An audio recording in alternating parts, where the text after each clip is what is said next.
I'm a third-year PhD student in Nuria Lopez Viga's lab here at IRB. I'm Hanya, and I'm a part of the student council. Hi, I'm Adrian. I'm a third-year PhD student in Patrick Aloy's lab at Institute of Research of Biomedicine at Barcelona. Hi, I'm Valentina. I'm a second-year PhD student in the lab of Manuel Serrano here at IRB Barcelona.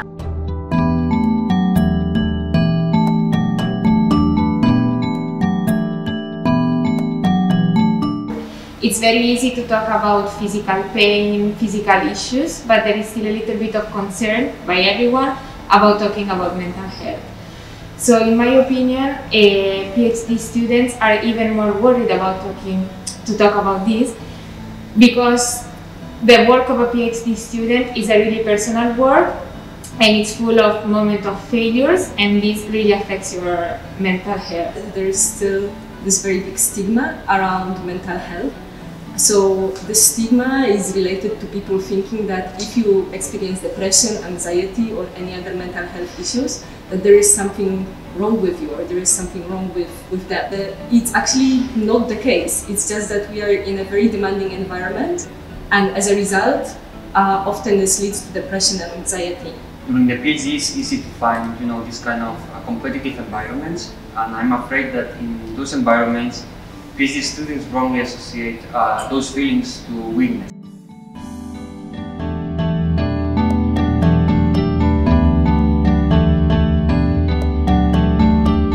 So imposter syndrome is a kind of a phenomenon of person experiencing feelings of inadequacy, feeling that they are not actually as good as they actually are. And the name imposter syndrome comes from the fact that they feel like they are a fraud, that they are cheating people into believing that they are better than they actually are, and that maybe one day their boss, their colleagues, their family will find out who they really are, and that they are this very bad person. Particularly during the PhD, in my opinion, one of the main triggers of this imposter syndrome comes when you realize that you're not going to fulfill all the expectations that you have at the beginning. You experience so much failure and so much time that you need to reach a success that at the end you don't really feel that this success is deserved, because you feel that you have wasted a lot of time.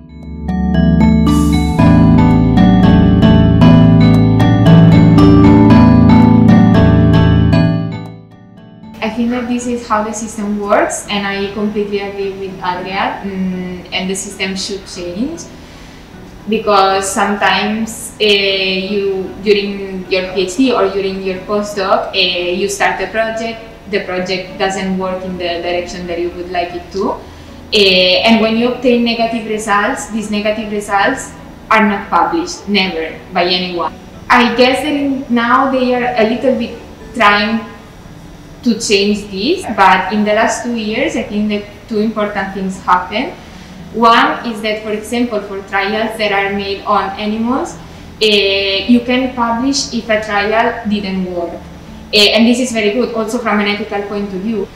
And the other thing is that there is a new journal that only decided to only publish negative results. And in my opinion, this is amazing, because it's the real meaning of science. Additional factor is our impact on the society, on the environment.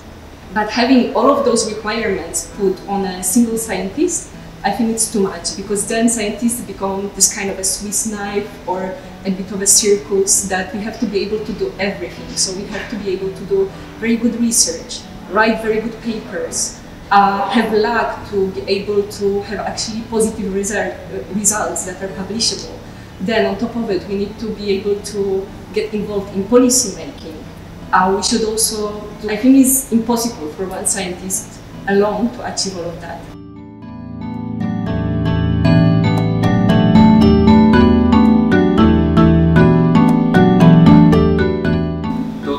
Those feelings are the natural way we have as human beings to cope with those stressful situations. However, I do think that we can train ourselves to better cope with them. But the first thing here is to first identify those problems, and then try to have tools to know how to proceed. And using this case where this kind of seminars and meetings of mental health can really help on that, and provide at least tools to to know how to proceed. So I think that IRB is starting a very good program for mental health. First of all, because now we have a psychologist. Now this is the first event about mental health for PhD students. So we are in a demanding environment. Academia is demanding, and doing a PhD is demanding as well. So it's about finding new, better ways of coping with this very demanding and stressful environment, better ways of coping, and trying to not let the problems get out of hand. First, IRB makes a statement this way, that it's okay, we are supportive. And second, that tries to do something to actually help people that decide to take therapy, which is basically training yourself in how to cope better with stressful situations. Then secondly, we have a mental health working committee in IRB that has been opened, I think around 2 years ago, that asks the community what they need. So they are preparing a survey every once in a while to ask the community, check if there are any specific problems, and then look for solutions within the community on what could help improve the environment that we are working in. Another thing that we can do is to help people that are in the positions of power within the IRB train themselves in how to see any issues arising for the people that are working for them, and then how to help them cope with it together and support them through it.